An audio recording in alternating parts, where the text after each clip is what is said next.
Ngiyanibingelela kuKhansani TV, lo khulumayo uMakhosi Khuzyo.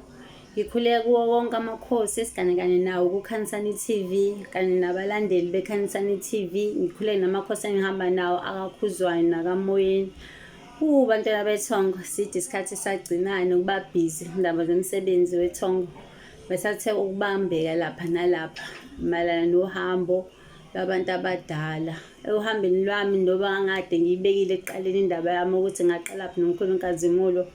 Ngahamba ngaze ngafika esigabeni la ukuthi manje sekumele ngiqhubeke phela ngiphelelise. Ngihambe ngehlathini ngiyolanda umkhulu. But before ngimlande umkhulu, ngaqala ngaba nenkinga, ngagula, kwavaleka izibonakaliso zami.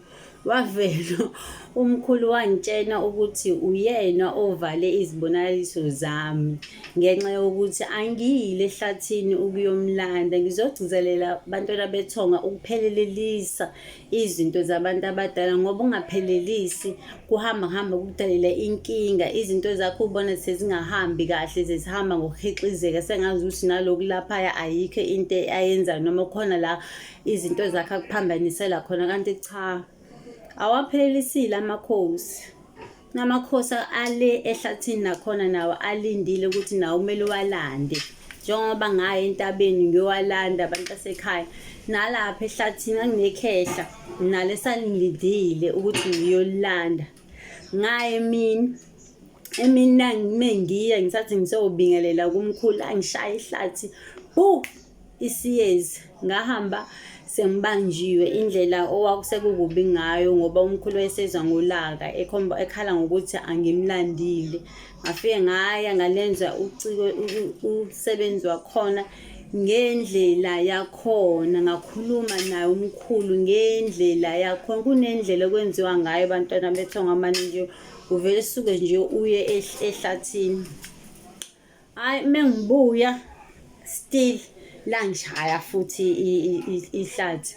Ngobani? Layiseza ngolaka. Ukusholeza kwami kuzothi kwami ngisavele wayesengasakufuni, esefuna ukuthi kwenziwe lento lena ayifunayo. Hayi, ngahamba-ke ngagcina sengiphelelisile bantwana bethongo. Ngaya ehlathini kuyomlanda umkhulu, noma kwakusabisa phela ngoba kwakusebusuku. Yebo, ebusuku la kumele khona nawe uyohlangana nawe ney'ndlondlo zakho, nawe ohlezi lapha ekhaya owazi ukuthi waya entabeni, waya emfuleni, kodwa phela nehlathi sisasele, neziba futhi sisele naso. Ngisakumele ukuthi kunempande yakini okumele uhambe uyilanda esizibeni. Uma ungayilandi lowo mpande leyo, izinto zakho zingakapheleli. Kumele siphelelise abantwana bethonga izinto zonke, ubukhosi bonke bakini ubuhlanganise bonke buphelele. Uma mengakapheleli, izinto zakho zohamba ungayiboni izinto ozenzayo. Ngizogcizelela la bantwana bethonga kahle hle ekutheni ngicela sisukumeni siphelelise zonke izinto abantu abadala abasikhombisa zona. Yona inzima indlela, ngeke ngiqambe amanga, akukho lula.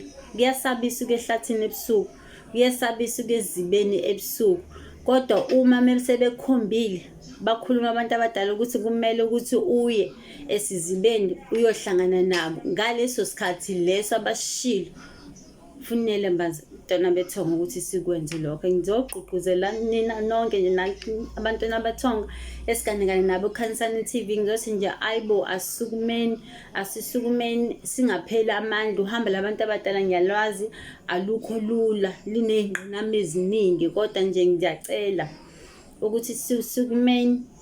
Wena nawe sahlezi lapha ekhaya usathi lokho uzothi ngizoza. Ngizothi nje le spirit se-delay ngicela ukuthi ulwe naso, usukume wenze njengoba abantu abadala bekhombisa, futhi bazokukhansela, bazokupha amandla. Ngithi nje kunina nonke amakhosi amakhulu, ngisa asumeni kulonyaka lo. Ngisho nawo othi hayi ngeke ngisazo loso spirit ngisasho namanje ngicela ukuthi silwe nalo, silwe nomkhokha omubi osele emuva kogogo bethu nomkhulu bethu ababenza izinto bayishiye phakathi nendawo. Ngicela thina singabi kanjalo, silwe siqashule lolo findo lolo lokungaphelelisi izinto mesizenza, siphelelise ubukhosi bethu sonke. Makhosi amakhulu.